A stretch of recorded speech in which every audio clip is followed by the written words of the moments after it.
Hey guys, welcome back to Just Carve Rob, and we're working on the wood carving the flying pig. We got the micro carver with a fine taper burr. Cuts all fine. It's a gold burr. And we're working on giving him a hand. We're giving him a hand, guys. Oh, not that kind of hand. And hey, never tell your secrets to a pig. Do you know why? You know why you never tell your deep, dark secrets to your pig? Because he'll squeal on you. Get it? He'll squeal on you. Week, week. He'll squeal on you. Oh, boo. Shop inspector. Boo. Stop it. I guess the shop inspector doesn't like uncle jokes. Now she's over there crying. All right, so special thanks to Ben over at Studio on the Lake. Once more, he provided the wood, the basswood for this character, and this is all Jordy's fault. It's all Jordy's fault. It was his idea. And Ben, buddy, I just don't know about a spirit bird. I can't even imagine anything in my head to make a bird with a beard. I guess I could make a chicken with a wood spirit head. I don't know. I have to think about it. But yeah, I don't know about spirit birds. I'll have to do a little research into my. I'll have to get a hold of my people over on the Indian reservation and see what they say about spirit birds. See what kind of birds spirit birds are. I know there's spirits of the birds. Okay, anyway, enough of that. So you can see we're using that Cutsall Original Fine Taper Burr. And we're cutting the palm of his hand in there. Now, piggies don't have fingers, guys. They got them little hoofy things with the little dew claw thing. They got 3. So that's what we're giving them. We're giving them 3 fingers, and we're even going to give them fingernails. Check out that utility belt. Yep, so don't tell your secrets to your pet pig, because he'll squeal on you. Sure will. You can tell your dog, you can tell your cat, just don't tell your pig. And what we're trying to do here is we're trying to get it so that he has his little third thumb thing, so it's sticking up. So he's giving you the thumbs up. I should have made that little block on the end bigger, although it was pretty big. I should have moved the position of the hand, because you can see by the other hand there's a lot of wood there that has to be chopped off. If I would have moved the arm down a little bit, it would have gave me more wood at the top, which would have allowed for a bigger thumb. Or I can just take the knife and chop it off and glue a bigger thumb on. Nah, we'll just, what it is what it is, right? Right, that's the way it's going to be. Just, right? It's all right. All right, all right. All right, Spike? All right.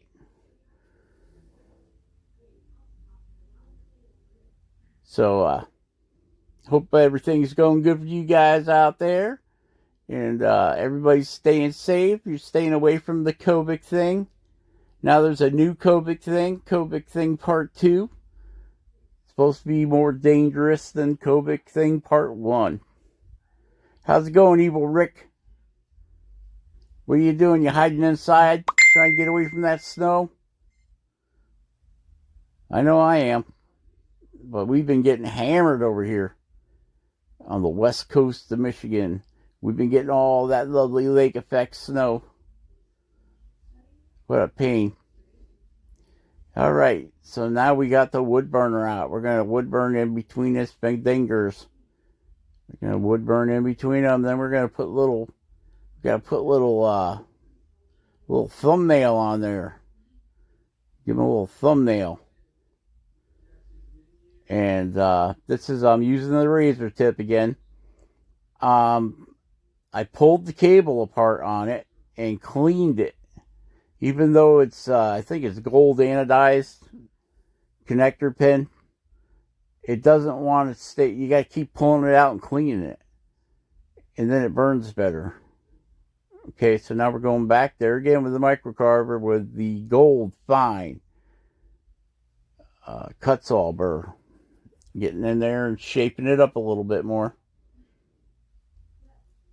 And we're going to put little fingernails on his little trotters. His little trotters there. And we're just doing a little shaping on it. We'll be running back all over this thing with a, we'll go back with 100 grit sandpaper, and then we'll go back over it again with 220. And we'll also be using the ruby burr to get rid of most of the heavy cut marks on this guy. I'm using, it's a Works, what kind of sander is that? Sonic sander. With a, it's got like a spearhead on it that you, it's Velcro spearhead to sand with. I like it. And it's speed controlled, so you can turn it right down so you're not removing a bunch of wood. And we'll come in with a wood burner, and we're going to have to wood burn around the edges of his sleeves down by his hands. All right, so there's the ruby burr. We're coming in and we're cleaning everything up, smoothing everything over. Man, I've got to order some new ruby burrs. I might try sapphire if I can find them this time. Ben keeps talking about sapphire burrs. I don't know if they're finer or coarser, but I'll have to take a look around and see if I can find them. So what we're doing is going back over with the ruby burr to get the cut lines from the fine original cut-saw taper burr.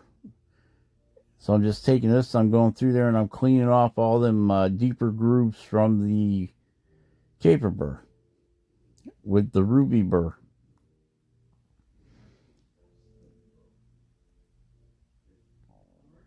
There's his utility belt again. I didn't put no little pouches on the back like I did all the way across the front because of the jetpack. You wouldn't be able to see them anyway. So at the end of this video, part 2, we will be able to go into paint because I will seal him when I'm all done.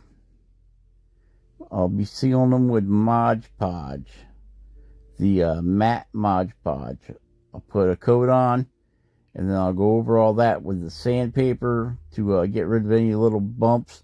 The other good thing about the Mod Podge, if you got some little hairy spots, little fuzzies that you can't get, because even sometimes with the ruby burr, those little fuzzies don't want to come off from there, and you don't want to burn it.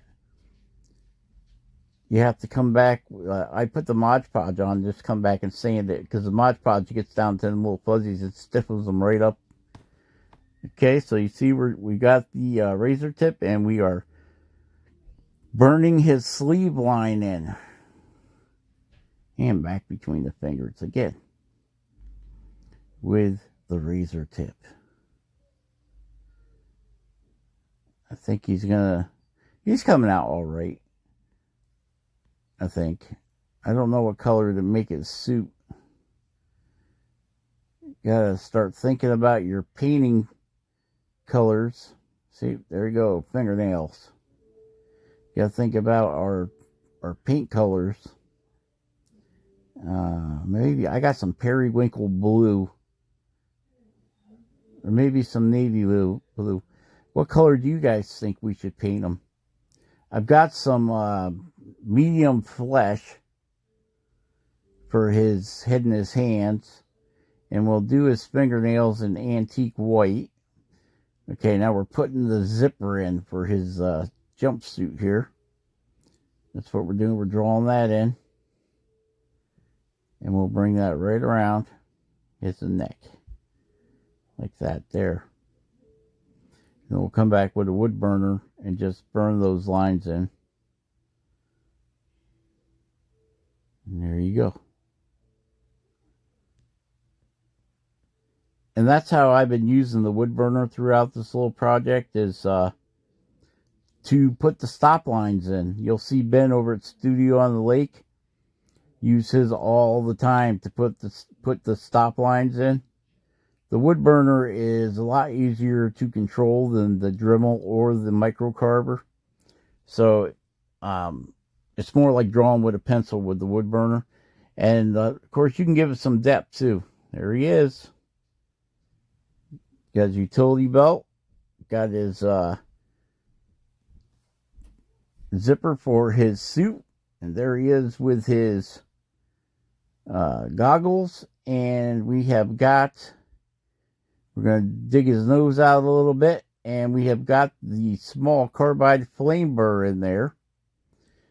We burnt the elastic or the band for his goggles around his head. So we're going to go back and, what are we doing, Jordy? Yep, we're feathering it back. Make that little band stick out just a little bit there. And then we will come in with the ruby burr and smooth off whatever roughness this little carbide flame burr leaves behind. Now, we do have this turned up to 40,000 RPMs, this little carbide flame burr. Because it seems like the faster you go, the less it wants to dig in. The slower you go, the more grabby it gets. So I got her cranked right up there. I'm not putting a ton of pressure on it, so I don't have to worry about burning the bit or dulling the bit. And we just get right in there and clean that all up, just like that. So we're running her at a pretty good rate of speed to get all that feathered in. And, hey, I talked to Kevin over at Sticks and Stones. Kevin's fine, guys. He's just taking some time off to be with the family. So we heard from Kevin. He's okay. Whew! Had us nervous there a little while, Kevin. We didn't know what happened to you. Didn't know, maybe you didn't pay your electric bill and they shut your power off to your carving tent. We were guessing all kinds of crazy things. But, yeah. Yep, Kevin's just taking it easy. Now, you got to remember, he lives in Pennsylvania.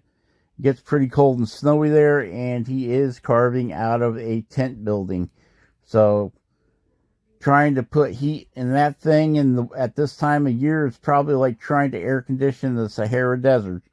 It don't work unless you're sitting on top of it, and then it barely works. So, been there, done that, didn't like it. So I guess we'll see Kevin in March. I think he said he'd be back in March. So we got a whole nother January, February, March. We got a whole nother month of no Sticks and Stones. He's on hiatus. Yep. So, but we're glad you're healthy and everything's going good, Kevin, and we will see you in March, hopefully. All right. Now we're just taking that ruby burr and doing a little more smoothing on the wings and the backpack where the bamboo skewer goes in. Doing a little bit of cleanup on the goggles. Those goggles are 2-part epoxy, like epoxy sculpt. But it's whatever they carry at Hobby Lobby. I think it was $8. It's kind of like that quick wood that Ben Studio on Lake uses. Okay, guys, that's it for this pig. Next he goes to paint. All right.